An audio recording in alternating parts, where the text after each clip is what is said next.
Opinion poll part 2 मध्ये आपलं पुन्हा एकदा स्वागत। आतापर्यंत जे प्रेक्षक आता काही क्षणापूर्वी आले असतील त्यांच्या माहितीसाठी सांगतो, आपल्या बरोबर किरीट सोमय्या, अंकुश काकडे, अभय देशपांडे, प्रकाश जोशी, रविकिरण देशमुख आणि संदीप प्रधान असे सगळे मान्यवर उपस्थित आहेत। हा ओपिनियन पोल पार्ट 2 आहे आपल्याकडे, जो 6, 7, 8 ऑक्टोबर या वेळेला महाराष्ट्राचं रिप्रेझेंटेटिव्ह सॅम्पल असलेल्या 30 मतदारसंघांमध्ये करण्यात आला। अत्यंत सखोल असं त्याचं विश्लेषण केलं आणि ते विश्लेषण घेऊन आपण आता हा कार्यक्रम तुमच्यासमोर येतोय। आता जो कळीचा मुद्दा महाराष्ट्रासाठी आहे आणि तो म्हणजे कोणत्या पक्षाला नेमक्या किती जागा मिळतील। म्हणजे प्रेक्षकांनो लक्षात घ्या, आपण सुरुवात केली ती आमच्या जे या संपूर्ण सर्वेमध्ये सहभागी जनता होती त्यांना आम्ही प्रश्न विचारला, तुम्ही या सरकारच्या कामगिरीवर समाधानी आहात का। यानंतरचा प्रश्न होता तो म्हणजे कोणत्या निकषांवर आपण मतदान करता, कोणते मुद्दे आता निवडणुकीला, आणि सर्वात महत्त्वाचं म्हणजे या सगळ्या निष्कर्षांमधून आलेली अत्यंत सुखद बाब कुठली असेल ज्याचा रविकिरण देशमुख यांनी उल्लेख केला, तो म्हणजे जातीपातीच्या आधारावरचं मतदान आता प्रचंड मोठ्या प्रमाणावर कमी होतंय। तसंच सांगता येत नाही असं ठरवणाऱ्यांचं प्रमाण जरी कमी होत असलं तरी जे प्रमाण शिफ्ट होतंय ते मोदींकडे होताना दिसतंय। त्याचबरोबर 100 दिवसाच्या कामाचं मूल्यमापन निश्चितपणे करता येईल आणि निश्चितपणे करता येणार नाही असं सांगणाऱ्यांची संख्या सुद्धा आपल्याला समसमान दिसते आहे। या सगळ्याच्या पार्श्वभूमीवर एका मॅथमॅटिकल मॉडेलच्या सहाय्यानं आपण नेमकं महाराष्ट्रात कोणत्या पक्षाला किती जागा मिळणार आहेत याचा रोखठोक अंदाज काही क्षणात तुमच्या पडद्यावर। कुठल्या पक्षाला किती जागा मिळतील? भारतीय जनता पक्ष 96 जागा, शिवसेना 57, काँग्रेस 63, राष्ट्रवादी काँग्रेस 40, महाराष्ट्र नवनिर्माण सेना 9 आणि इतर 23। याच्यामध्ये जानकरांचा पक्ष आहे, याच्यामध्ये राजू शेट्टींचा पक्ष आहे, इतर अनेक छोटे छोटे पक्ष आहेत आणि अपक्ष देखील आहेत। पुन्हा एकदा सांगतो, भारतीय जनता पक्ष 96, शिवसेना 57, काँग्रेस 63, राष्ट्रवादी 40, मनसे 9 आणि इतर 23। तर भारतीय जनता पक्षाची परिस्थिती नेमकी काय आपण लक्षात घ्या। पहिल्या पोलमध्ये जेव्हा आम्ही हाच प्रश्न विचारला होता त्याचं उत्तर आलं होतं 90 जागा, भारतीय जनता पक्षाला 90 जागा मिळतील असं होतं। यावेळी हा आकडा वाढून 96 वर आहे, म्हणजेच भारतीय जनता पक्षाला पहिल्या ओपिनियन पोल पासून दुसऱ्या ओपिनियन पोल पर्यंत तब्बल 6 जागांचा फायदा होताना दिसतोय। शिवसेनेला किती जागा? पहिल्या पोलमध्ये 61, दुसऱ्या पोलमध्ये 57, नुकसान 4 जागांचं। आणि हे नेमकं काय याचं अतिशय डिटेल्ड विश्लेषण ते सुद्धा मी आपल्या समोर सादर करणार आहे, मान्यवरांची त्यावर प्रतिक्रिया घेणार आहे। काँग्रेसला किती जागा? पहिल्या पोलमध्ये काँग्रेसला 72, तर दुसऱ्या पोलमध्ये काँग्रेसला फक्त 63 जागा, म्हणजे 9 जागांचं नुकसान काँग्रेसला होताना दिसतंय। लक्षात घ्या, पहिला ओपिनियन पोल केला तेव्हा युती आणि आघाडी नुकतीच तुटलेली होती, उमेदवार जाहीर व्हायचे होते, प्रचार रंगायचा होता। आत्ता जो आपण करतोय त्याच्यात 6 ते 8 दिवसांचा प्रचार झालेला आहे आणि त्या प्रचारानंतर काँग्रेस तब्बल 9 जागा गमावताना दिसते। राष्ट्रवादी काँग्रेसला 38 जागा होत्या असं पहिल्या ओपिनियन पोलमध्ये आलं होतं, तर दुसऱ्या ओपिनियन पोलमध्ये 2 जागा वाढताना दिसत आहेत, 40 जागा या राष्ट्रवादी काँग्रेसला।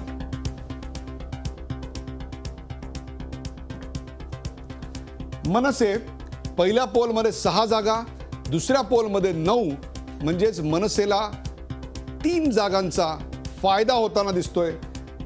जी कॅम्पेन महाराष्ट्रात विदर्भ, मराठवाडा आणि मुंबईमध्ये प्रचाराचा जो एक झंझावात ते उभे करताना दिसत आहेत राज ठाकरे, त्याचा काहीसा फायदा इकडे आहे की काय, हाही प्रश्न आपण चर्चेला घेणार आहोत। इतर आणि अपक्षांना किती जागा?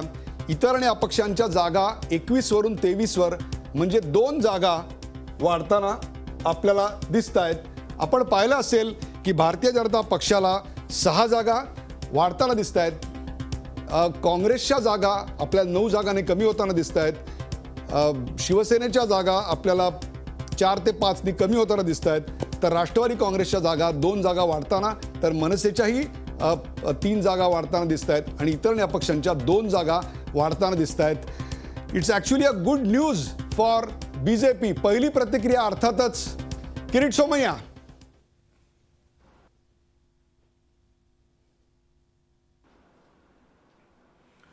लोकसभेचं वेळी जे चाललो होतं त्याच दिशेने आपण चाललो.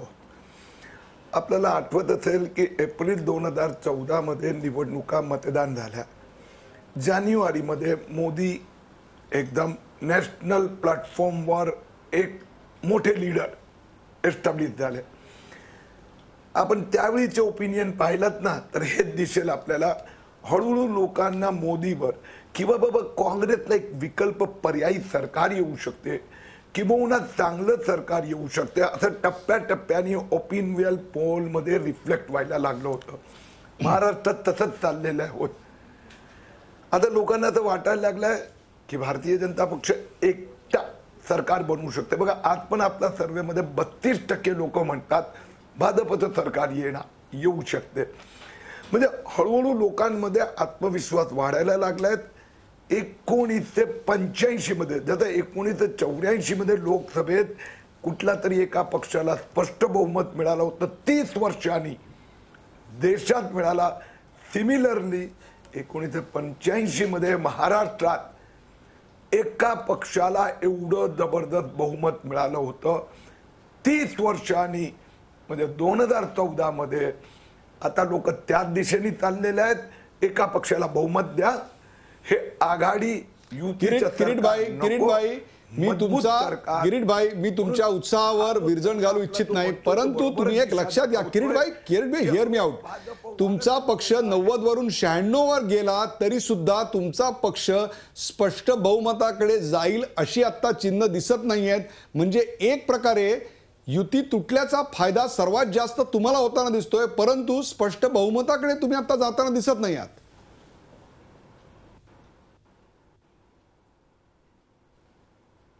किरीट, मी आपल्याला सांगितलं की आमची जी स्ट्रॅटेजी जी आहे ना आता, ते अनडिसाइडेड वोटवर आहेत. लोकांमध्ये विश्वास निर्माण झालेला आहे. आता त्या विश्वासाला मतपेटीपर्यंत घेऊन जायचं आहे आम्हाला. म्हणून अनडिसाइडेड वोटर्स वरून मला 5% मतं घ्यायची आहे. आज आपण 28-29% सांगतायत. ज्यावेळी 5 पक्ष लढत असतात, ज्या पक्षाला 34% मतं मिळेल तो स्पष्ट बहुमत मिळवणार. म्हणून त्या दिशेने आम्ही चाललेलो आहोत आणि त्या दृष्टीने आमची स्ट्रॅटेजी प्लॅनिंग झालेली आहे. वी विल ॲड 5% मोर. बघा, गेल्या 8-10 दिवसात आम्ही 5% वाढवले. पुढच्या 8 दिवसात आम्ही 5% मतं वाढवली. आम्हाला 144+ मिळेल. बरोबर आहे. ही तुमचं विशफुल थिंकिंग आहे. अभय देशपांडे, आपण पाहिलंय की सर्वात महत्वाची आत्ता जी गोष्ट दिसते ती म्हणजे जरी भारतीय जनता पक्षाला सर्वात जास्त जागा मिळताना दिसत आहेत तरी सुद्धा स्पष्ट बहुमत म्हणजे 144 जागा त्याला मिळताना आत्ता तरी या ओपिनियन पोलचा जो टप्पा आहे त्याच्यात तरी आपल्याला दिसत नाही आहेत. आता जनतेच्या मनात असा सवाल आहे की मग कोणत्या प्रकारची समीकरण येतील. मगाशी आपण पाहिलं तर भाजप आणि मित्र पक्ष असं सांगणाऱ्यांची संख्या 14.2% होती, तर शिवसेना आणि भाजप सांगणाऱ्यांची संख्या 9.8% होती. म्हणजे कुठेतरी भाजप आणि इतर असं समीकरण लोकांच्या समोर येतंय. परंतु हे आकडे मात्र त्याच्याशी काहीसे विसंगत असं दिसतंय. म्हणजे भारतीय जनता पक्षाचे 96 आणि शिवसेनेचे 57 म्हणजे 153 जागा या दोघांच्यात मिळून आहेत. कदाचित हेच दोघं नैसर्गिक पार्टनर म्हणून पुन्हा याची शक्यता. तुम्हाला आठवत असेल तर मागच्या ओपिनियन पोलच्या वेळेस, डिस्कशनच्या वेळेस मी बोललो होतो की समीकरणं फार बदलणार नाहीत. जी आहेत ती समीकरणं नव्याने मांडली जातील आणि थोरले धाकटे कोणते ठरेल त्याच्यावर आपण त्याचा शेवट केला होता. साधारणतः आपण तिकडेच जाताना दिसतोय. याच्यामध्ये अन्यमध्ये जरी मित्रपक्ष म्हणजे प्रीपोल अलायन्समधले राष्ट्रीय समाज पक्ष असेल किंवा शेट्टींचा स्वाभिमान पक्ष असेल ते जरी आपण गृहीत धरले तरी साधारणतः 100च्या आसपास भाजपा राहील असं दिसतंय. आणि ज्या प्रमाणात हे पर्सेंटेज सगळे जे आकडे येत आहेत बघा तुम्ही, त्याच्यात एक सुसंगती आहे की भाजपाची मतं किती वाढली, त्या प्रमाणात जागा वाढल्या, त्या प्रमाणात जे कुंपणावर मतदार होते त्यांची संख्या बदलत गेली. ह्या सगळ्यांमध्ये एक सुसंगती आहे. जर हाच ट्रेंड सुरू राहिला तरीही म्हणजे आणि याच गतीने सुरू राहिला तरीही भाजपा स्पष्ट बहुमताकडे स्वतःच्या बळावर पोचेल असं आज तरी ठामपणे सांगता येत नाही. मग अशा परिस्थितीमध्ये समजा 125 क्रॉस केले आणि अन्य पक्षांना किंवा मनसेला बरोबर घेऊन फक्त शिवसेनेला वगळून काही करता आलं तर भाजपाचं प्राधान्य त्याला राहील. किंवा मग तसंही होत नसेल तर पुन्हा जुने पक्ष हिंदुत्वाची तर दोरी आहेच आहे, तो धागा तर काय कधी तुटला असला तरी बांधता येईल. त्यामुळे मला वाटतं की ती नवबंधन आहे. ती समीकरणं शेवटी राजकीय सोय आणि 99चं उदाहरण घ्या तुम्ही. सोनिया गांधी यांच्या विदेशी मूलत्वासारखा मोठा मुद्दा असताना ज्याच्या मुद्द्यावर वेगळा पक्ष झाला, तेही पक्ष परत धर्मनिरपेक्षतेसाठी एकत्र आले होते. तसंच एखादं सूत्र येईल आणि हे पक्ष परत येऊ शकतात. फक्त तो नंबर काय त्याच्यावर मला वाटतं की समीकरणाची मांडणी. अंकुश काकडे, जसं 153 ही टॅली भारतीय जनता पक्ष आणि शिवसेना यांची एकत्रितरित्या आपल्या येताना दिसते, तशी काँग्रेस हे 63 जागा आणि राष्ट्रवादी काँग्रेस 40 जागा. म्हणजे एकीकडे काँग्रेस मागच्या ओपिनियन पोल पासून 72 वरून 63 वर, तर तुम्ही 38 वरून 40 वर तुमची संख्या वाढताना दिसते. परंतु दोघांची टोटल केली तर 103 आणि इतरांनी अपक्ष जर ऍड केले 23, समजा सगळे तुमच्याकडे असं क्षणभर जरी आपण धरलं तरी सुद्धा 144च्या मॅजिक फिगर पर्यंत आपण पोहोचू शकत नाही. हे सत्य आता एका बाजूला, तर दुसरीकडे अजूनही जवळपास 16% मतदारांनी आपलं मत ठरवलेलं नाही. ही संधी दुसऱ्या बाजूला प्रचाराचे 4 दिवस तुमच्या हातात आहेत. काय होईल सांगा. निरगुडकरजी, यावेळच्या निवडणुकीची जी परिस्थिती आहे ती आतापर्यंतच्या कोणत्याच निवडणुकीमध्ये तुम्हाला आणि आम्हाला पाहायला मिळालेली नाही. बरोबर. अशी वेगवेगळी समीकरणं काय होतील काही सांगता येत नाही. पण या परिस्थितीमध्ये जे आमचे मित्र किरीट सोमय्या म्हणत होते की आम्ही 150 पर्यंत नक्कीच जाऊ, ते आज कुठेतरी 96 पर्यंत जात आहेत. 150चा आकडा त्यांना गाठता येत नाही. शिवसेनेची सुद्धा ती परिस्थिती आहे. बहुतेक 4ही पक्षांच्या बाबतीमध्ये ती परिस्थिती आहे. आज निवडणुका अजून प्रचार चालू आहे, त्यामुळे काही बाबतीमध्ये मला या ठिकाणी गोष्टी बोलता येणार नाहीत. परंतु निवडणुकीनंतर नेमकी काय परिस्थिती राहील हे आपल्याला 19 तारखेला समजेल.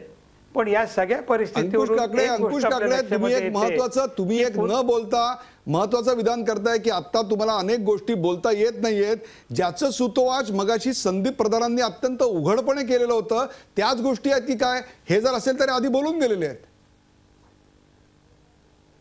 नाही, काय माहितीये का की या सध्याच्या भारतीय जनता पक्ष आणि शिवसेना या दोघांच्या वरती एकमेकावरती चाललेली टीका जर आपण पाहिली तर मला असं वाटतं की निवडणुकीनंतर हे दोन्ही पक्ष एकत्र येतील असं मला वाटत नाही. ठीक आहे, हिंदुत्वाचा मुद्दा, समान मुद्दा त्यांचा जरी असला तरी मुख्यमंत्री कोण या बाबतीमध्ये शिवसेना तडजोड करेल असं मला अजिबात वाटत नाही. वेळप्रसंगी आम्ही विरोधी पक्षामध्ये बसू परंतु भारतीय जनता पक्षाला साथ देणार नाही, अशाच प्रकारची भूमिका त्यांची राहील. अर्थात अपक्षांची संख्या महत्व राहील. शिवसेनेच्या प्रवक्त्याचं विधान वाटावं इतके ऑथेंटिकली तुम्ही हे सांगता, याचंही आम्हाला आश्चर्य वाटतंय. नाही, मी शिवसेनेचा, मी राष्ट्रवादीचाच प्रवक्ता आहे. बरोबर आहे, पण शिवसेनेची भूमिका नेमकी काय असेल हे तुम्ही तुमच्या पक्षाच्या भूमिकेपेक्षा अधिक ऑथेंटिकली सांगताय. हे एक प्रकारे राजकारणात नव्या समीकरणाची नांदीच म्हणायला हवी. बोला. नाही, त्याच्यामुळे एक लक्षात घ्या की पुढच्या 2-3 दिवस अतिशय ज्याला आपण अटीतटीचे म्हणतो तसं होईल. आता आपण पाहिलं असेल की काल परवापासून नरेंद्र मोदींचं मत आणि केंद्रीय मंत्रिमंडळामध्ये त्यांचे असलेले सहकारी नितीन गडकरी यांचं मत. नरेंद्र मोदी मुंबईमध्ये म्हणतात की महाराष्ट्र एकसंध राहील आणि दुसरीकडे भारतीय जनता पक्षाचे प्रादेशिक पातळीवरचे नेते किंवा केंद्रीय मंत्रिमंडळातील त्यांचा एक सहकारी आम्हाला विदर्भ वेगळा हवा आहे अशा प्रकारची भूमिका मांडतात. मला असं वाटतं की उद्या परवाच्या आपण जो ओपिनियन पोल घेणार आहोत त्याच्यामध्ये हा महत्त्वाचा मुद्दा आपण मतदारांना विचारला पाहिजे.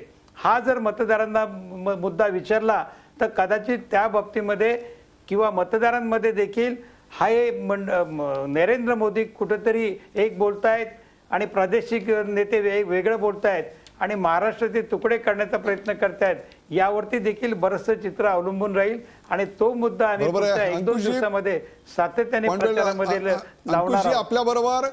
आपल्याबरोबर काँग्रेसचे नेते हर्षवर्धन पाटील हे सुद्धा आलेले आहेत. हर्षवर्धन पाटील, मला कल्पना आहे आपण इंदापूर तालुक्यामधल्या अत्यंत दुर्गम अशा भागामध्ये आत्ता प्रचार मोहिमेत आहात. या कार्यक्रमात सहभागी झाल्याबद्दल आपलं स्वागत.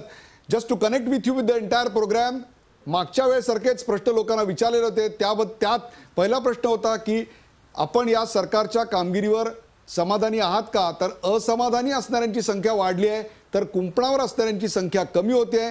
मोदींचा इम्पॅक्ट आहे आणि मोदींचा इम्पॅक्ट नाही असं म्हणणाऱ्यांची समसमान संख्या असली तरी सांगता येत नाही असं म्हणणाऱ्यांची संख्या मात्र कमी झालेली आहे.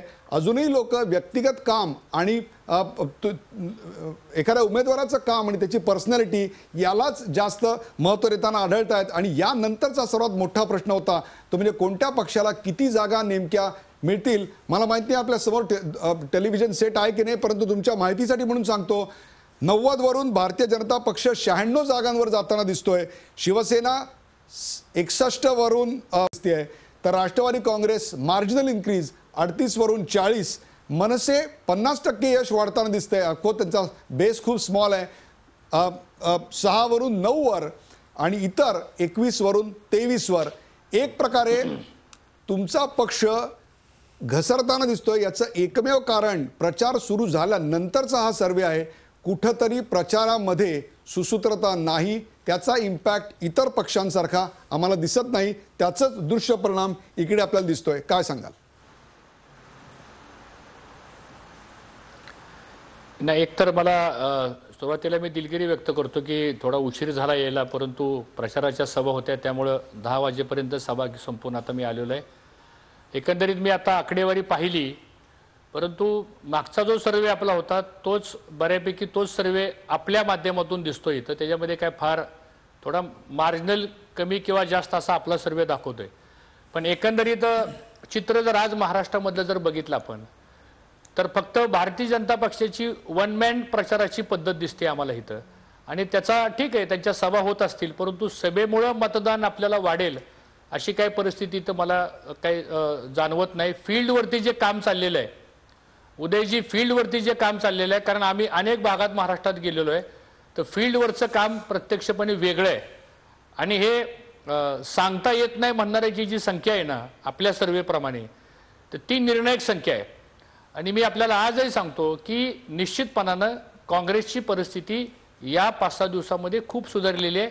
आणि आपला जो सॅम्पल सर्वे जो आपण केलेला आहे त्या सॅम्पल सर्वेमध्ये निश्चितच सरकारबद्दलची जी काही नकारात्मक भूमिका जी काही लोकांची असते त्याच्यामध्ये पण फारसा काही लोकांचा रोष ज्याला म्हणतो आपण तेवढा तितका रोष दिसत नाही, जरी आम्ही 15 वर्ष सत्तेत असलो तरी.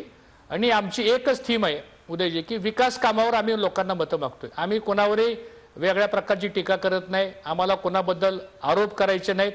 फक्त झालेलं विकासाचं काम आणि काँग्रेस पक्ष आणि काँग्रेस पक्षाचं नेतृत्व हेच आमच्या प्रचाराची थीम आहे. मला असं वाटतं सभेला गर्दी झाली, कमी झाली, जास्त झाली याचा आणि निवडणुकीचा आपल्याला डायरेक्ट संबंध लावता येणार नाही. शेवटी मतदार या राज्यामधला हा विचारी मतदार आहे आणि मला वाटतं तो विचार करून मतदान करेल आणि ती भूमिका निश्चित काँग्रेसच्या बाजूने होईल. आता सर्वाधिक मोठा पक्ष कोण होणार? आणि मी आता आपलं डिबेट ऐकत होतो, कारण 1 तासापूर्वी काय झाले मला माहीत नाही, आपली चर्चा कशी झालेली आहे, कारण आमचे सगळे पॅनलिस्ट आहेत, त्यांनी काय काय भूमिका मांडल्या हे मला माहीत नाही कारण मी उशिरा आलो. परंतु एक निश्चित आहे की लोकांच्या मध्ये काँग्रेसबद्दल तसा फारसा काही कुठं रोष दिसत नाही. ठीक आहे, आमच्या काही, कारण एवढा मोठा पक्ष आहे, सगळ्यात जास्त जागा आम्हीच लढवल्या 288च्या, त्यामुळं निश्चितच ही प्रचाराची यंत्रणा उभी करण्यामध्ये, कारण अचानकपणे हा निर्णय झाल्यामुळं आम्हाला प्रचाराची यंत्रणा उभी करण्यामध्ये काय थोडाफार विलंब लागला, ही गोष्ट खरी आहे. पण साधारणतः काँग्रेसला मानणारा जो मतदार आहे तो जाग्यावर आहे, तो निश्चितपणे काँग्रेसच्या मागे उभा राहणार आहे. आणि एकंदरीत जर पंचरंगी लढतीमध्ये आपण जर बघितलं तर 35-40% मतदान झाल्यानंतर मी मागच्या पण डिबेटला हेच सांगितलं होतं. आणि आज उलट काँग्रेसच्या मतामध्ये वाढ होत चाललेली आहे आणि पंचरंगी लढतीमध्ये काँग्रेसची वोट बँक जी आहे ती इंटॅक्ट आहे, ती त्याला मात्र धक्का लागलेला नाही. त्या मानानं भाजप, शिवसेना किंवा मनसे हे जे अंडरवोट कटिंगचं जे प्रकार होणार आहे तो आज तुम्हाला दिसणार नाही, तो तुम्हाला 19 तारखेला दिसेल. तर अंडर कटिंग खूप झालेलं आहे.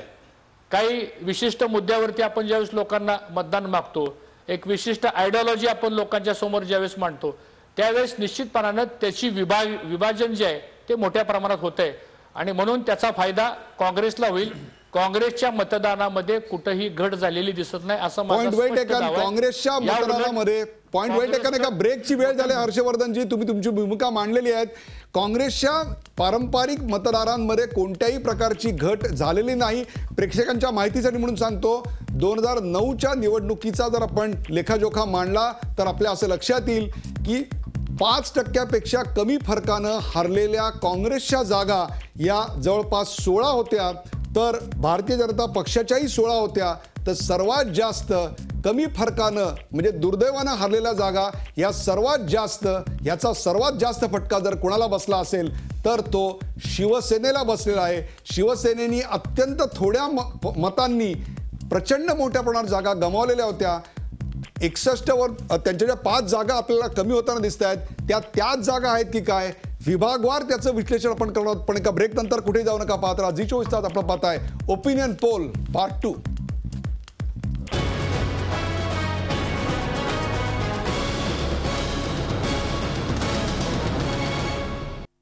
ओपिनियन पोल पार्ट 2 मध्ये आपल्या सगळ्यांचं स्वागत. आपण पाहिलंय या आधीच्या भागामध्ये भारतीय जनता पक्षाला 6 जागांचा फायदा मागच्या ओपिनियन पोल पेक्षा होताना दिसतोय, तर काँग्रेसच्या जागा तब्बल 9 जागा कमी होताना दिसत आहेत. राष्ट्रवादी काँग्रेसच्या 2 जागा वाढताना दिसत आहेत, तर शिवसेनेच्या जागा देखील 5 जागा कमी होताना दिसत आहेत. मनसेच्या 3 जागा वाढताना दिसत आहेत. तर इतर पक्ष आणि अपक्षांच्या जागा 21 वरून 23 वर म्हणजे 2 जागांचा त्यांना फायदा होताना दिसतोय. आपण विभागवार म्हणजे प्रत्येक पक्षाला प्रत्येक विभागात किती साधारणतः जागा मिळतील याचा अंदाज काय व्यक्त झालाय तो पाहूया. मुंबई पहिल्या पोलमध्ये जो आपण 8 दिवसापूर्वी केला होता त्या पोलमध्ये भाजपला 11, शिवसेना 8, काँग्रेस 8, राष्ट्रवादी काँग्रेस 5, मनसे 1 आणि इतर 3 असं होतं. तर दुसऱ्या ओपिनियन पोलमध्ये भाजप 12, शिवसेना 7, काँग्रेस 8, राष्ट्रवादी 5, मनसे 1 आणि इतर 3 म्हणजेच भारतीय जनता पक्षाला 1 जागा वाढताना दिसतेय.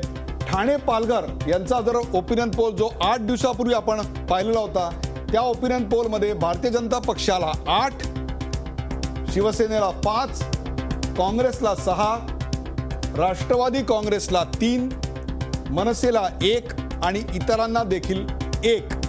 म्हणजेच ओपिनियन पोल 2 मध्ये जर आपण पाहिलं तर भारतीय जनता पक्षाला 8, शिवसेनेला 5, काँग्रेसला 5, राष्ट्रवादी 3, मनसे 2, इतरांना 1.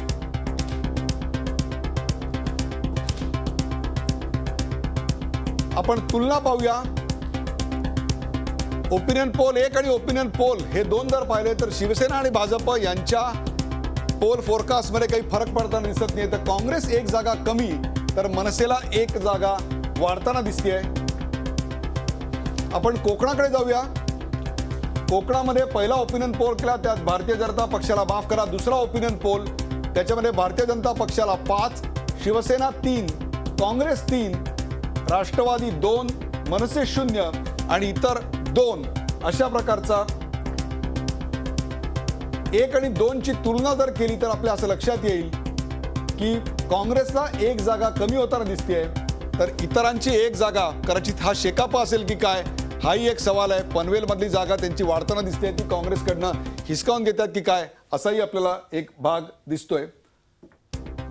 आपण पश्चिम महाराष्ट्र 8 दिवसापूर्वीच्या ओपिनियन पोलमध्ये भारतीय जनता पक्षाला 22, शिवसेनेला 15, काँग्रेसला 18, राष्ट्रवादी काँग्रेस 9, मनसे 1 आणि इतरांना 5.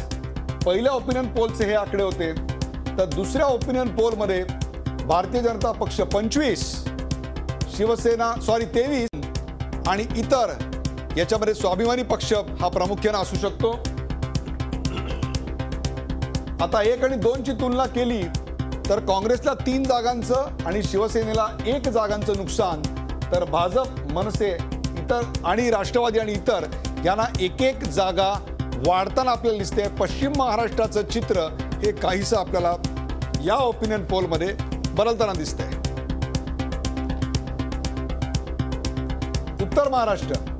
उत्तर महाराष्ट्रामध्ये भारतीय जनता पक्षाला पहिल्या ओपिनियन पोलमध्ये 11 जागा मिळताना दिसत होत्या. शिवसेनेला 7, काँग्रेसला 8, राष्ट्रवादी काँग्रेस 5, मनसे 1, इतरांना 3.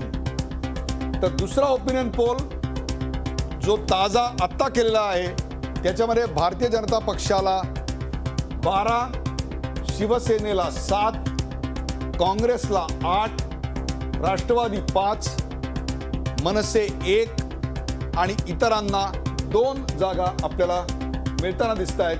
म्हणजे याचाच अर्थ भाजपची 1 जागा वाढताना दिसते आहे, तर इतरांची 1 जागा कमी होताना दिसते आहे. अर्थातच जे राजकीय जाणकार आहेत त्यांना नेमकी कुठली जागा आहे याचा एव्हाना अंदाज आला असेल. विदर्भ आपण पाहूया. पहिल्या ओपिनियन पोलमध्ये भारतीय जनता पक्षाला 19, शिवसेनेला 13, काँग्रेसला 16, राष्ट्रवादी 8, मनसे 1 आणि इतर 5 अशा स्वरूपाचं चित्र पहिल्या ओपिनियन पोलमध्ये आपल्याला दिसत होतं. तर दुसऱ्या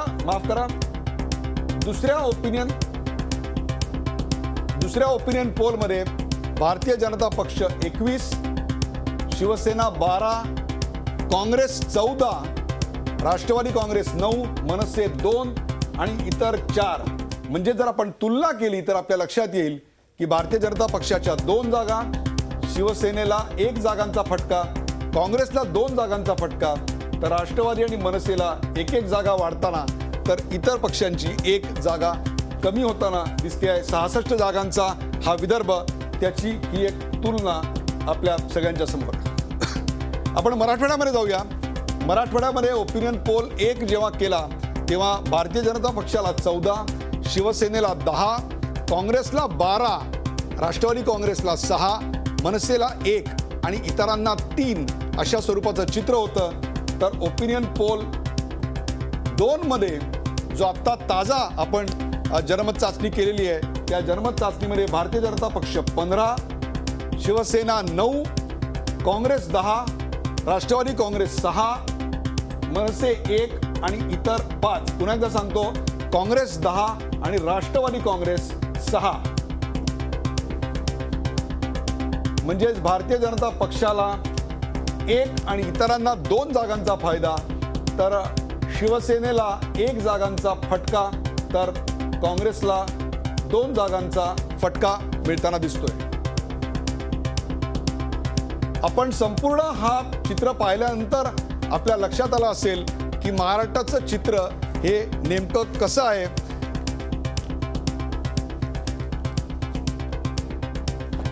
प्रेक्षको, याच विषयावर आपण चर्चा करणार आहोत. आपल्या सोबत मान्यवर आहेत हर्षवर्धन पाटील, किरीट सोमय्या, अंकुश काकडे, अभय देशपांडे, प्रकाश जोशी, रविकिरण देशमुख आणि संदीप प्रधान. अभय देशपांडे, आपण पाहिलंय की युती फुटल्याचा फायदा भारतीय जनता पक्षाला होताना दिसतोय. मुंबई विभागाचा विचार केला तर भारतीय जनता पक्षाची 1 जागा वाढतीये, शिवसेनेची कमी होते आहे. एकीकडे मराठी मतांचं विभाजन हे सर्व पक्षांमध्ये, तर उत्तर प्रदेशी आणि गुजराती मतांचं ध्रुवीकरण हे भाजपच्या झेंड्याखाली होताना दिसतंय. मला वाटतं की आता काँग्रेसची जी मुंबईत मोठी पिछेहाट होणार आहे, 17वरनं ते एकदम कमी येत आहेत. त्यांचं मला वाटतं फिगर मुंबईतला साधारणतः आपण बघितलं तर 17वरनं 8वर येतील असं आपलं प्रोजेक्शन आहे. हे जर गृहीत धरलं तर त्यांचा तो जो व्हॅक्यूम क्रिएट होणार आहे तो कोण भरणार. तर यामध्ये मला वाटतं की भाजपाने एक नवीन मराठी मतं भाजपपासून दुरावलेली आहे. ती म्हणजे कोणी भाजप कदाचित सोमय्या मान्य नाही करणार, पण मुंबईमध्ये ते ध्रुवीकरण स्पष्ट दिसतंय. तर हा जो पडलेला खड्डा आहे हा भरण्यासाठी आणि शिवसेना बाजूला गेली आहे, तर उत्तर भारतीय मतदार जो की पूर्वी हिंदुत्वाच्या मुद्द्यावर भाजपाबरोबर जोडला गेला होता काही काळ, तर त्यांना परत आणता येईल का, एक भैया भाई कॉम्बिनेशन असं काही करता येईल का, याचे प्रयत्न स्थानिक पातळीवर निश्चितपणे सुरू आहेत. त्याचा काही परिणाम होतोय का? आणि मनसे मागच्या काही दिवसात मनसे पुन्हा इम्प्रूव्ह झालेली, जी लोकसभेच्या वेळेस खूप कमी झाली होती त्यांची मतं, आणि मराठी मतं जर पूर्ण विभागली गेली तर त्याचा फायदा भाजपाला काही होईल का? म्हणजे आपले मागच्या आपण जे ओपिनियन पोल होता 4 दिवसापूर्वीचा, त्याच्यापेक्षा शिवसेनेची एक जागा कमी झाली आहे, आणि त्याच वेळेस आपण मगाच्या ग्राफमध्ये बघितलं की मनसेची मतं काही प्रमाणात वाढलेली आहेत. तर त्याचा परिणाम काही होतोय का? मला वाटतं ते यातलं मुंबईच्या दृष्टीने आता मला वाटतं अतिशय महत्त्वाची गोष्ट आहे. पण हे जर डिव्हिजन समान होत गेलं, म्हणजे एकीकडे मराठी मतांचं ध्रुवीकरण, दुसरीकडे गुजराती मतांचं ध्रुवीकरण, तर काँग्रेस पुन्हा स्पर्धेत येऊ शकते. ही बाब आपण लक्षात घेतली पाहिजे. कारण काँग्रेसचा वोट बँक जी आहे ती मला वाटतं की ती ट्रान्सफरेबल नाहीये, ती अजून हालताना दिसत नाहीये. आणि राष्ट्रवादी काँग्रेस जरी मुंबईमध्ये स्वबळावर लढत असली तरी राष्ट्रवादी काँग्रेसचं आपण बघितलं की मुंबईमध्ये फार मोठा जनाधार नाहीये, आणि जोपर्यंत स्पर्धेत उमेदवार येत नाही तोपर्यंत त्याला मतदान करायचं नाही, असा एक टॅक्टिकल वोटर मुंबईमध्ये खूप मोठ्या प्रमाणात आहे. त्यामुळे ते मतविभागणी तशी होता दिसत नाही. साधारणतः या निवडणुकीमध्ये आपण बघितलं की पंचरंगी लढतीमध्ये एक 50,000 मतं घेणारा उमेदवार निवडून येईल अशी साधारणतः 45 ते 50,000 निवडून येईल अशी साधारणतः स्थिती आहे. अशा परिस्थितीमध्ये 25 ते 30 हजाराचा वोट बेस असणारा पक्ष स्वाभाविकच त्याला जी मतं आणायची ती कमी असणार आहेत. तर या ध्रुवीकरणाचा फायदा अशा मतदारांना, अशा पक्षांना होऊ शकतो. परंतु ही मतं सुद्धा आणणं म्हणजे त्याच्यासाठी अवेलेबल असली पाहिजेत, आणि तीच जर ध्रुवीकरण होऊन बाकीच्या पक्षात विभागली गेली तर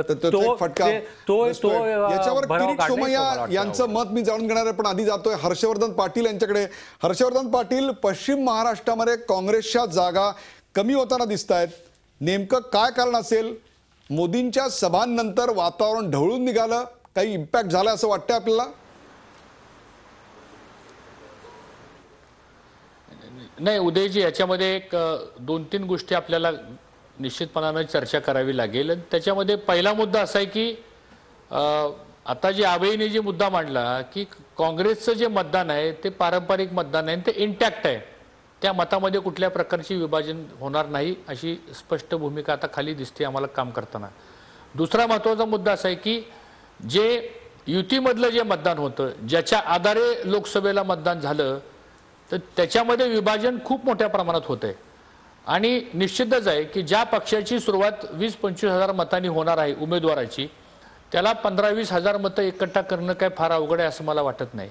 आणि म्हणून जरी आज आपल्या सेकंड ओपिनियन पोलमध्ये जरी आपण हे दाखवलं असलं, कदाचित सभेला गर्दी जमती, माणसं जमतात खूप मोठ्या प्रमाणामध्ये, सगळ्यांच्या सभेला होतात गर्दी, असं काही नाही. पण त्या गर्दीचा परिणाम मतदानामध्ये किती होतो हा विषय खूप महत्त्वाचा आहे. साधारणतः विधानसभेच्या निवडणुका ह्या स्थानिक प्रश्नावर लढल्या जातात. स्थानिक इक्वेशन्स तिथं काय असतात त्याच्यावरती खूप महत्त्व आहे. आणि मी आपल्याला सांगेल, काय काय पक्षांना आश्चर्य वाटेल, बरेच पक्ष म्हणतात आमचा हा C ग्रेडचा उमेदवार आहे, आमचा हा B ग्रेडचा आहे, आमचा हा A ग्रेडचा आहे. बऱ्याच ठिकाणी C ग्रेडचा उमेदवार सुद्धा कदाचित A ग्रेडमध्ये येऊ शकतो, कारण तिथली लोकल इक्वेशन्स आहेत ना, ही लोकल इक्वेशन्स आत्ता खरं बाहेर पडतील बघा आता ह्या 2 दिवसामध्ये. आता प्रचार अंतिम टप्प्यामध्ये आलेला आहे आणि मला काही चिंता वाटत नाही याच्यामध्ये. हा एक्झिट पोल म्हणजे आपण साधारणतः हा एक ओपिनियन पोल आपण केलेला आहे की एक साधारणतः आपण तुम्हाला कळून चुकतोय. पण ह्या सगळ्या ट्रेंडमध्ये आता असा एक नाही याच्यामध्ये असा एक आता वर्ग पुढे यायला लागलेला आहे की साधारणतः बाबा ह्या सगळ्या पक्षामध्ये जर बघितलं आपण तर नेतृत्व कोणाकडे आहे? मोदीजींची सभा होतात ते ठीक आहे, देशाचे पंतप्रधान आहेत ते येणार, परंतु काय ते मुख्यमंत्री होणार नाहीये सांगतो हा. किंवा बाकीच्या पक्षांच्या अजून मुख्यमंत्र्यांच्या संदर्भातली भूमिका स्पष्ट झालेली नाही. आज आमच्याकडे पृथ्वीराज चव्हाणांचं नेतृत्व आहे आणि कदाचित आज तरुण वर्गामध्ये सुद्धा तुम्ही बघा, सहज फेरफटका मारा, तरुण मुलांच्या मध्ये सुद्धा मुख्यमंत्री पृथ्वीराज चव्हाणांच्या बद्दलची एक सहानुभूतीची भूमिका आहे. त्यांनी चांगलं काम केलेलं आहे. काँग्रेस पक्षाने निश्चितपणानं ध्येयधोरणं चांगली राबवलेली आहेत आणि त्याचा निश्चितच परिणाम हा उद्याच्या 15 ऑक्टोबरच्या मतदानामध्ये होईल. आता 2 गोष्टी आपल्याला गांभीर्याने विचार कराव्या लागतील की साधारणतः म्हणजे जो मतदार जो साधारणतः तटस्थ राहिलेला आहे किंवा जे पर्सेंटेज आपलं जे तटस्थ दिसतंय ते मतदान कोण खेचणार आहे आता, आणि त्याचा जो कल आहे तो कुणाकडे आहे, तर मला वाटतं याच्यामध्ये साधारणतः काँग्रेसला ती माणसं प्रेफर करतील असं मला वाटतं. मी काँग्रेसचा म्हणून म्हणतो अशातला भाग नाही, पण एकंदरीत खाली जर आपण ग्राउंड लेवलला बघितलं आज बाकीच्या पक्षांची काय परिस्थिती आहे, सभा झाली म्हणजे आता आमचं मतदान वाढलं, असं नाही परिस्थिती सांगतो. खाली ग्राउंड लेवलला ज्या पार्टीकडे मजबूत कार्यकर्ता आहे आणि तो तळागाळामध्ये घुसून मतदान करून घेण्याचा प्रयत्न करतो, विजय त्याचा होणार आहे.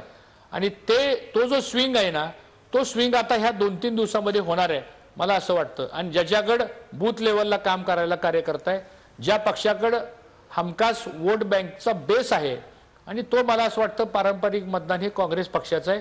मतदार आता विचार करतोय की या सगळ्या ध्रुवीकरणामध्ये आपण कोणाच्या मागे जायचं, आणि मला असं वाटतं की त्याचा प्रेफरन्स हा निश्चितपणानं काँग्रेसला राहील. पॉइंट वेल टेकन. आपल्याकडे अंकुश काकडे आहेत आपल्याबरोबर. अंकुश काकडे, पश्चिम महाराष्ट्रामध्ये अपेक्षित यश हे तुमच्या पक्षाला मिळताना दिसत नाही, किंवा त्यांच्या जागा कमी होताना दिसत आहेत. एक जागा आत्ता जरी या सर्वेमध्ये मागच्यापेक्षा सुद्धा वाढताना दिसत असली तरी सुद्धा राष्ट्रवादीचा खरा गड हा पश्चिम महाराष्ट्र होता, तो हलताना दिसतोय. नाही, आपल्या ओपिनियन पोलमध्ये आमच्या जागा पश्चिम महाराष्ट्रामध्ये कमी होत आहेत हे आपण दाखवत आहेत. परंतु या निवडणुकीमध्ये शेवटी नाही म्हणलं तरी राष्ट्रवादीची ताकद ही पश्चिम महाराष्ट्रामध्ये आहे.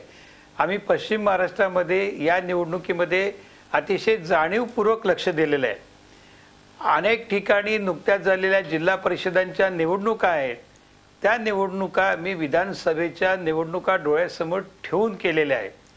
त्यामुळे ज्या ठिकाणी गेल्या वेळेला आमच्या जागा येऊ शकल्या नाहीत त्या ठिकाणी जिल्हा परिषदेचे पदाधिकारी देऊन त्या जागा आम्हाला आमच्या पक्षामध्ये पदरात कशा पाडता येईल अशा प्रकारचा आम्ही एक जाणीवपूर्वक प्रयत्न केलेला आहे.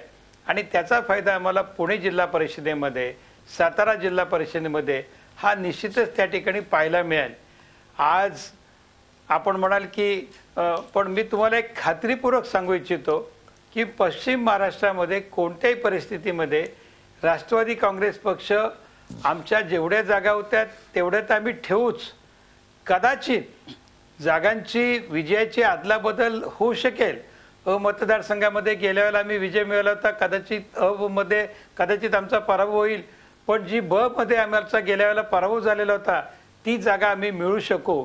आणि सगळ्या जिल्ह्यांमध्ये जर आम्ही पाहिलं तर त्या ठिकाणी आमची निवडून येणाऱ्यांची संख्या ही निश्चितच भक्कम आहे. अजूनही पुढच्या काही भागामध्ये अंकुशजी, आपण पुढच्या काही भागामध्ये होपफुल असाल ही साहजिकच गोष्ट आहे. आपल्याबरोबर संदीप प्रधान आहेत. संदीप प्रधान, कोकणामध्ये भारतीय जनता पक्षाला एक प्रकारे अनपेक्षित असं यश मिळताना दिसतंय. 5 जागा मिळताना अनपेक्षितरित्या दिसत आहेत. वरवर पाहिलं तर हे अनपेक्षित वाटू शकतं, परंतु गुहागर असेल, कणकवली असेल, रत्नागिरी असेल, या सर्व जागा कधी ना कधी मागच्या 3-4 निवडणुकात भारतीय जनता पक्षानं निवडलेल्या होत्या. त्यांचा एक प्रकारचा पारंपरिक मतदार त्या ठिकाणी होता. शिवाय उरण आणि पनवेल या जागांवर कदाचित भारतीय जनता पक्षाचं प्राबल्य पुन्हा दिसून येईल. नाही, निश्चितच भाजपला ह्या भागामध्ये फायदा होताना दिसतोय. आणि त्याचं कारण असं आहे की आता जी वाढण्यासाठीची जी स्पेस आहे भाजपला, ती ज्या ठिकाणी असायला हवी तो भाग हाच आहे की थोडं मुंबई आहे, MMR रिजन आहे, इतर काही भाग कोकणाचा भाग आहे. पण मला सातत्याने असं वाटतंय की मगाचपासून हे सगळी चर्चा सुरुवात झाल्यापासून की महागाईपासून आपण सुरुवात केली. आपण म्हटलं की महागाईचा मुद्दा हा ह्या निवडणुकीमध्ये सगळ्यात महत्त्वाचा आहे. महागाईचा विषय केंद्र सरकारशी संबंधित आहे. मोदी सुद्धा प्रत्येक सभेमध्ये असं म्हणतायत की महागाई कमी केली की नाही, महागाई कमी केली की नाही. त्याचबरोबर लोकसभा निवडणुकीमध्ये ज्या पद्धतीने मोदींचं आक्रमक होते, आता ते कुठेतरी खुलासा करतात. आज पाकिस्तानच्या हल्ला आणि त्या संदर्भात सुद्धा खुलासा केला. त्यामुळे मला एक सतत असं वाटतंय की त्यावेळेचं कॅम्पेन आणि यावेळेचं कॅम्पेन ह्याच्यामध्ये काही मूलभूत फरक आहे. विदर्भाच्या मुद्द्यावरून सुद्धा जी घसरण झाली, परस्पर विरोधी मतं व्यक्त केली. त्यामुळे मला असं वाटतं की त्यावेळेच्या लोकसभेच्या निवडणुकीमध्ये दिसणारा टेम्पो दिसला नाही. आणि त्यामुळे आज आता 90 वरून 96 म्हणजे किरीट सोमय्यांसाठी असं आहे की डंका बजा नाही, डंका जिस तरह से बजना चाहिए था तसा बजा नाही, असं चित्र आहे असं मला वाटतं. त्यामुळे कोकणामध्ये निश्चितच फायदा होताना दिसतोय आपल्याला, नाही असं नाही. पण अजूनही ज्या पद्धतीने म्हणजे ज्याच्यासाठी हे सगळं केलं, शिवसेना भाजपशी सोबत आता सांगतो, शेवटी मी किरीट सोमय्यांकडे निश्चितच जाणार आहे, कारण आजचा दिवस त्यांच्या पक्षाच्या जागा वाढण्याचा आहे. ते असं म्हणतील की 13 तारखेला मोदींच्या कोकणात सभा आहे, त्याच्यानंतर बघा आणखीन जागा वाढलेल्या असतील, असे कदाचित ते उत्तर देतील. रविकिरण देशमुख, मनसे या पक्षाच्या जागा मागच्या वेळी 6 होत्या, त्या आता 9 आहेत. त्यांना असं वाटतं आपल्याला? मला असं वाटतं त्यांनी नीट विचार केलाय की आपल्याला कुणाची मतं मिळू शकतात. तर त्यांच्या नेत्याच्या लक्षात आलेलं आहे की आपल्याला मतं मिळू शकतात ती शिवसेना आणि भाजप याच्यावर नाराज झालेल्या मतदारावर आपण पहिला डल्ला मारला पाहिजे म्हणून त्यांचा जो अटॅक आहे त्यांच्या नेत्याचा तो या दोघांच्या फिसकटलेल्या युतीवर आणि बाकीच्या मुद्द्यांवर आहे. नंतर तो काँग्रेस आणि राष्ट्रवादीवर आहे. तर याचा फायदा मिळून कदाचित कुठेतरी यांचे उमेदवार थोडेफार प्रभावित स्थानिक क्षेत्रात असू शकतात. तर ती ही मतं स्वतःकडे खेचण्यामध्ये यशस्वी ठरू शकतात आणि प्रचाराचं केंद्रबिंदू स्वतः पक्षाचा नेता असल्यामुळं आणि तो अजूनही गर्दी जमा करू शकतो. त्यामुळे मला वाटतं हा फरक पडतोय त्याच्यामध्ये. प्रकाश बाळ जोशी, एकूण सगळं महाराष्ट्राचं चित्र, विभागवार चित्र आपण पाहिलं आहे. भारतीय जनता पक्षाला युती फुटल्याचा फायदा होताना दिसतोय, तर काँग्रेस प्रचारामध्ये कुठेतरी कमी पडताना दिसते, त्यांची संख्या कमी होताना दिसते. काही अनपेक्षित ठिकाणी काँग्रेस वाढताना दिसते, परंतु पश्चिम महाराष्ट्र जो राष्ट्रवादी काँग्रेसचा बालेकिल्ला होता तिथे त्यांना फटका बसताना दिसतोय. जरी राष्ट्रवादीची पश्चिम महाराष्ट्रात एक जागा वाढताना दिसत असली तरी जेवढा त्यांचा आत्तापर्यंतचा परफॉर्मन्स होता तेवढ्याच्या ते जाताना दिसत नाही आहेत. आपण जी चर्चा गेली तासभर करतो आहोत आणि आपल्या सर्वेची आता आपण बघितलेली जी आकडेवारी आहे त्याच्यावरून माझ्या एक गोष्ट लक्षात आली आहे की या सर्व महाराष्ट्राच्या या रणधुमाळीमध्ये अँटी इन्कम्बन्सी फॅक्टर जो आहे तो अँटी इन्कम्बन्सी फॅक्टर हा महाराष्ट्राच्या सर्वच भागामध्ये काँग्रेस आणि राष्ट्रवादीच्या विरुद्ध आजसुद्धा काम करताना दिसतो आहे. म्हणजे मागे लोकसभेची इलेक्शन गेली, आता विधानसभेची निवडणूक असल्यामुळे हा अँटी इन्कम्बन्सी फॅक्टर हा आजसुद्धा प्रभावी आहे. मग आपण जर बघितलं की शिवसेना भाजप युती तुटली, ते आपापसात एकमेकावर लढत आहेत, भांडत आहेत, टीका करत आहेत, परंतु त्याचा फायदा कुठं काँग्रेस किंवा राष्ट्रवादीला झालेला आपल्या सर्वेवरून तरी दिसत नाही आहे. त्यामुळे अँटी इन्कम्बन्सी फॅक्टर हा पुढं चालू राहील आणि त्याच्यात मोदींच्या ज्या प्रचारसभा आहे त्याचा प्रभाव अशा पद्धतीनं येणारी निवडणूक जी आहे त्याच्यात मतदार हे मतदान करतील असं सर्वेवरून वाटतंय. Kirit Somaiya, final word from you. तुमच्यासाठी ही एक चांगली खूण आहे की 90 वरनं तुम्ही 96 वर जाताय, परंतु त्याचा दुसरा भाग असा आहे की 55 पेक्षा जास्त हे तुमचे आयात केलेले उमेदवार आहेत, त्यांनाच घेऊन तुम्हाला हे यश मिळतंय. मग ते विजयकुमार गावित असतील किंवा बबनराव पाचपुते असतील, असंख्य नावं आहेत जी व्हॉट्सॲपवर फिरत आहेत. म्हणजे एक प्रकारे जर तुम्हाला उद्या अशाच प्रमाणे यश मिळालं आणि खात्रीपूर्वक ते मिळेल अशी चिन्ह आता दिसत आहेत, तुमचं यश हे आयात केलेलं यश असेल, ते स्वतःचं निर्भेळ असं यश असणार नाही अशी टीका उद्या तुमच्यावर होईल. आणि दुसरा प्रश्न म्हणजे मोदी विरुद्ध सर्व अशी आता लढत होतीये, त्याचा कुठेतरी फायदा तुमच्या पक्षाला होताना दिसतोय.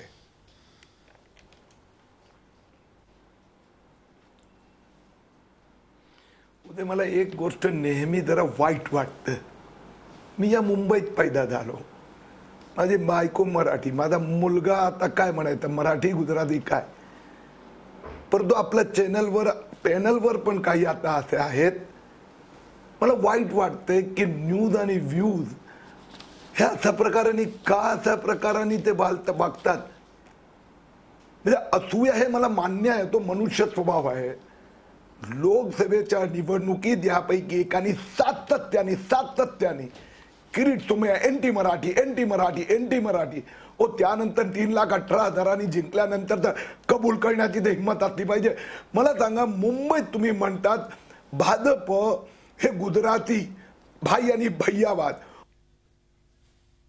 मिळतात, त्याच्याबद्दल हे महाशय काय म्हणणार? म्हणजे राजकीय पक्ष जे काल आमचे मित्र पक्ष होते ते त्यांच्या वोट बँकसाठी मराठी गुजराती विवाद पैदा करत असेल, मी समजू शकतो. परंतु आपण जे आहात ना, आपण पत्रकार आणि इंटेलेक्च्युअल, आपल्याला ही सूट नाहीये. महाराष्ट्रात 28% मतं मिळतात की नाही भाजपला?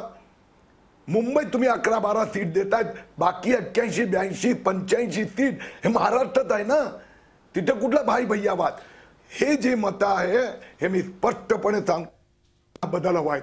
म्हणून ही जी मत आहेत एक श्रेष्ठ नेतृत्व आणि कर्तृत्व, आणि त्यामुळे जे मुंबई MMR रिजन, महाराष्ट्रात सगळ्या रिजन मध्ये एक जागा वाढवलेली तुम्ही दाखवली. महाराष्ट्रात सगळ्या रिजनमध्ये भाजप नंबर 1 दाखवला, सगळ्या रिजनमध्ये. म्हणून लोकांना माझं स्पष्ट म्हणणं आहे, पॉइंट वेल टेकन. तुमच्या पक्षावर आयात केलेल्या उमेदवारांचा जो मुद्दा आहे त्याच्याविषयी बोला. तुमच्या पक्षावर आयात केलेल्या उमेदवारांचा आरोप होतोय आणि ते सत्यही आहे. अनेक तुमचे आत्ताचे उमेदवार हे मागच्या निवडणुकीत तुमच्या बरोबर नव्हते. हो, मग हे जे यश मिळेल त्या यशाचे भागीदार किंवा त्या यशाचं श्रेय त्यांना देणार का? आशा होती की मी हे मान्य करतो की शेवटच्या दिवसापर्यंत आम्हाला आशा होती की आम्हाला 125-30 जागा लढावे लागणार. 24 तासात आम्हाला 288 वर उडी मारावी लागली. म्हणून काही ठिकाणी जर बाहेरून काही उमेदवार आता त्यांना वाटलं असेल आणि प्रायश्चित करून येत असेल तर आम्ही घेतले. मला हा प्रश्न तुम्ही एका वर्षानंतर विचारलं ना की आयात केलेले उमेदवाराच्या मुळे पक्ष दबला, पक्षाने कॉम्प्रोमाइज केलं, तर मी निश्चित क्षमा मागणार. बरोबर आहे, पॉइंट वेल टेकन. परंतु एक तुम्ही आता मान्य केलं की आयात उमेदवार विजयी होताना दिसत आहेत, एवढं मान्य केलं. हे सुद्धा आजच्या ओपिनियन पोल 2 मध्ये अत्यंत महत्वाची घटना. शेवटचं जाता आता एका वाक्यात प्रतिक्रिया द्या की मोदी विरुद्ध सर्व असा सामना आता चालू आहे. सर्व राजकीय पक्ष मोदींना टार्गेट करताना दिसत आहेत. त्याचा कुठेतरी एक फायदा आपल्याला होताना दिसतोय की सगळेजण मोदींवरच बोलतायत. त्यामुळे मोदींच्या बाजूनं एक प्रकारची सहानुभूती होताना दिसते.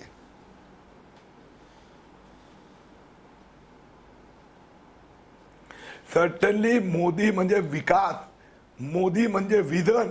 आणि या इतर पक्षांकडे न विकास आहे, न विजन आहे, न नेतृत्व आहे.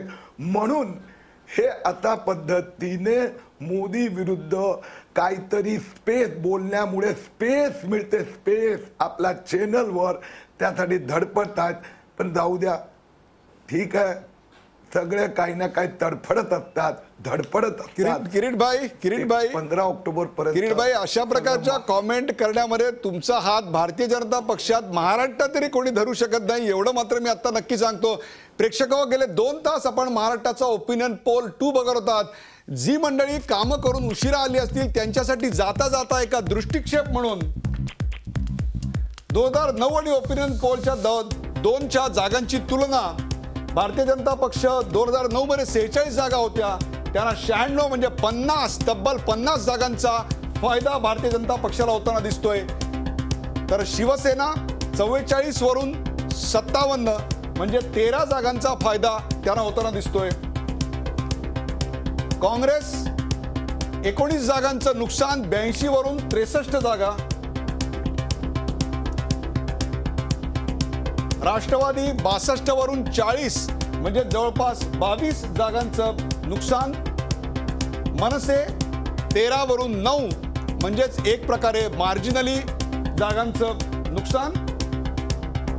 इतर 41 वरून 23 म्हणजेच एक प्रकारे 18 जागा या इतर आणि अपक्षांच्या कमी होताना दिसत आहेत. प्रेक्षको, कोणत्या मुद्द्यांवर मतदान केलं जातं, मतदान करताना उमेदवाराचा निकष, उमेदवारीसाठीचा निकष नेमका मतदार काय लावतात, सध्या राज्यासमोरचे सर्वात महत्त्वाचे प्रश्न कोणते आहेत, मोदी नावाच्या केंद्र शासनातल्या सरकारचा नेमका काय परिणाम या सगळ्या मतदानावर होतोय आणि त्याहीपेक्षा कोणत्या पक्षाला किती जागांचा अंदाज आत्ता वर्तवण्यात येतोय, तो विभागवार कसा आहे, प्रत्येक विभागात त्याच्या विजयाची आणि पराजयाची नेमकी कारणं काय आहेत, या सगळ्याचा लेखाजोखा 4 मान्यवर पत्रकार आणि 3 पक्षांचे ज्येष्ठ नेते यांच्यासह आत्ता मागचे 2 तास करण्यात आला.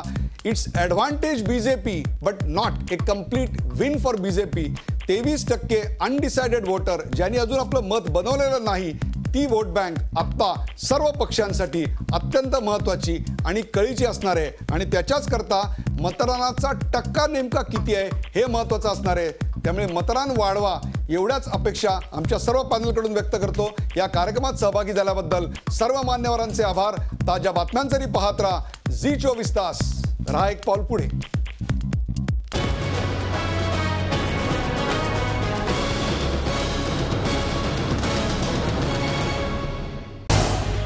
झी24 तास रहा एक पाऊल पुढे.